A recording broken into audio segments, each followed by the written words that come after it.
Hi there, YouTube. One of our politicians who is in Parliament was participating in a TV broadcast here in Denmark. And that is how he learned about real life. About the real life for some drug addicts, how miserable they really are, and how it is just not really cool to be shooting yourself up in a doorway or on the street or in the backyard of a house in the middle of the slum in Copenhagen. He learned it after participating in a TV broadcast. This man is middle-aged, and now he learns. It's just so fucking typical for people of right leaning to be total bigots, to be totally incapable of putting themselves in another human's shoe. It's apparently totally and utterly impossible for some of these persons on the right to imagine a life that is not like their own.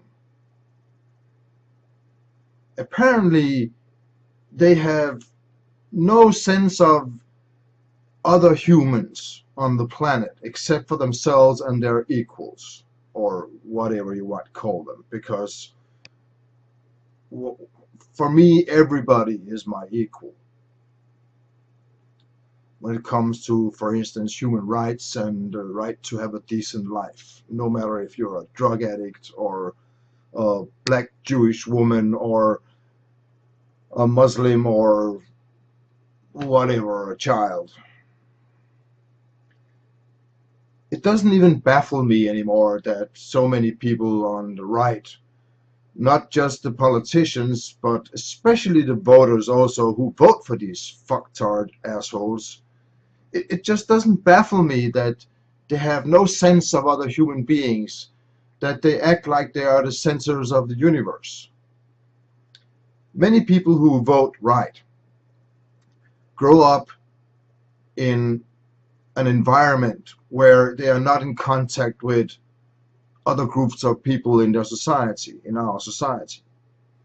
They go to private schools, which are expensive. They probably go to private kindergartens too, if they go to kindergartens at all.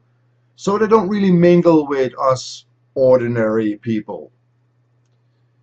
So when they grow up and become adults and get into responsible positions like a politician in Parliament, for instance, they have no clue whatsoever what goes on in everyday life of ordinary people.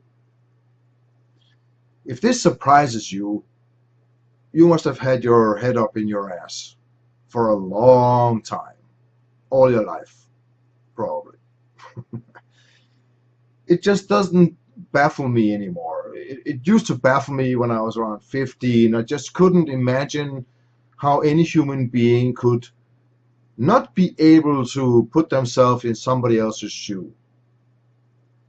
And there is this saying that unless you have walked at least a mile in somebody else's shoes, you have no fucking clue whatsoever what their life is about. It's not quite true for some of us, because there are some humans, myself included, who are actually able to walk in the other one's imaginary shoes and feel the pain other people feel, and feel the joy that other people feel too. It's called empathy. And apparently, if you grow up like a privileged son of a bitch with a silver spoon stuffed deep up in your ass, empathy just doesn't really come into play. Or is it because they are spoiled fucking brats? I don't know. But it seems to me that if you're raising your child and overprotecting them against how the world really is, you are doing them a disfavor. you are putting them at a disadvantage when it comes to dealing with other human beings. Because let's face it, most of us are not privileged. Most of us do not grow up going to private schools that are freaking expensive, and most of us don't have parents that are able to protect us from everything in the world. Most of us actually live life out there where it's actually dangerous to live, where your decisions have consequences, where reactions have consequences. These overprivileged kids grow up to be, at least on the surface, to be people without empathy, without the ability to feel what other people feel, and without the ability to even use their own fucking logic and eyes to see that their way of life is not the only way of life. I've come across this so many times in my 20 years on the internet, and before that, of course, also in debating people, so many times that it just doesn't baffle me anymore. Does it baffle you that there are some people who are born with a privilege that they don't get what the hell it's really about? Then you haven't read your history books, because, I mean, during the French Revolution, some princess, I just can't remember her name, asked, why are the peasants and the people, the poor people, revolting? And somebody said, because they don't have any bread. And she said, why don't they just eat cake? Peace. Don't panic.